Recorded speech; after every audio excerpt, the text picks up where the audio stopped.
ಇವ ಚಟಿ ಹಾಕೋ ಮುಂದೆ ನಾವು ಪಕ್ಷ ಜಿಲ್ಲಾಧ್ಯಕ್ಷ ಆಗಿ ರಾಜ್ಯ ಉಪಾಧ್ಯಕ್ಷ ಆಗಿ ಕೋರ್ ಕಮಿಟಿ ಸದಸ್ಯರೇ ಕೆಲಸ ಮಾಡಿ ನಾವೆಲ್ಲ ಬೊಮ್ಮಾಯರಾಗಲಿ ಆರ್ ಅಶೋಕ್ ಆಗಲಿ ಯತ್ನಾಳ್ ಆಗಲಿ ಯಡಿಯೂರಪ್ಪ ಒಬ್ಬರೇ ಪಾರ್ಟಿ ಕಟ್ಟು ಅಧ್ಯಕ್ಷ ಆಗಲಿಲ್ಲ, ಮುಖ್ಯಮಂತ್ರಿ ಆಗಲಿಲ್ಲ.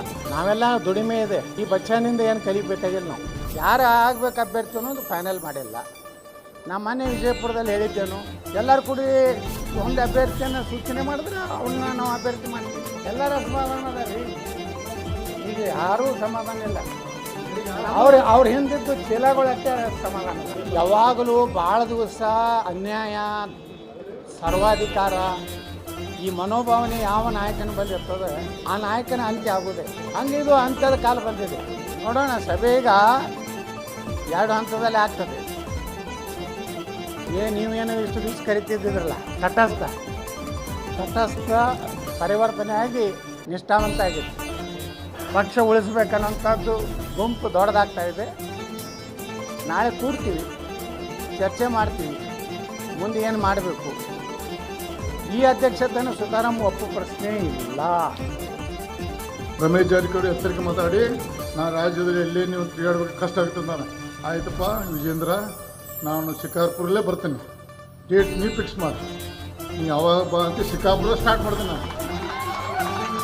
ನಾನು ಶಿಕಾರ್ಪುರದಾಗ ಅವರು ವಿಜೇಂದ್ರ ಮನೆ ಮುಂದಿಂದ ನಾ ಪ್ರವಾಸ ಚಾಲು ಮಾಡ್ದೇನೆ. ನೀನು ಅನ್ಯಾಯ ಹೇಳ್ತದ ನೋಡೋಣ. ನಾನು ಅದಕ್ಕೆ ನೀನು ಸವಾಲು ಸ್ವೀಕಾರ ಮಾಡಿದ್ದೀನಿ. ಯಾವಾಗ ಹೇಳು, ನೀನೇ ಡೇಟ್ ಫಿಕ್ಸ್ ಮಾಡಿ. ನಾನು ಶಿಕಾರ್ಪುರದಿಂದ ಪ್ರಾರಂಭ ಮಾಡ್ತೀನಿ ನನ್ನ ಪ್ರವಾಸ. ಮತ್ತು ನಾ ಏನು ಪೊಲೀಸರು ತರೋದಿಲ್ಲ, ಗನ್ಮ್ಯಾನ್ ತರೋದಿಲ್ಲ, ಯಾವ ಮಂದಿ ಒಬ್ಬ ಬರ್ತಾನೆ. ನಾನು ಎಲ್ಲಿ ನಿನ್ನ ಎಚ್ಚರಿಕೆ, ನಿನ್ನ ಬೇಕಾರೆ ಮೂಲಿ ಮಲ್ಲಿ ಅಡ್ಡಾಡಕ್ಕೆ ಕೊಡೋದಂಥ ಶಕ್ತಿ ನನಗೆ ಇದೆ.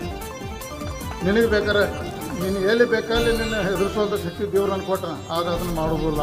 ನಿನ್ನಂಥ ಕೀಳು ಮಟ್ಟ ರಾಜಕಾರಣ ಅಲ್ಲ. ವೇದಿಕೆ ಮುಖಾಂತರ ವಿಜೇಂದ್ರ ಎಚ್ಚರಿಕೆ ಕೊಡ್ತೀನಿ. ವಿಜೇಂದ್ರ, ನೀನು ಬಚ್ಚ, ನೀನು ಯೋಗ್ಯ ಇಲ್ಲ, ರಾಜ್ಯಾಧ್ಯಕ್ಷ ಆಗಿ ಯೋಗ್ಯ ಇಲ್ಲ.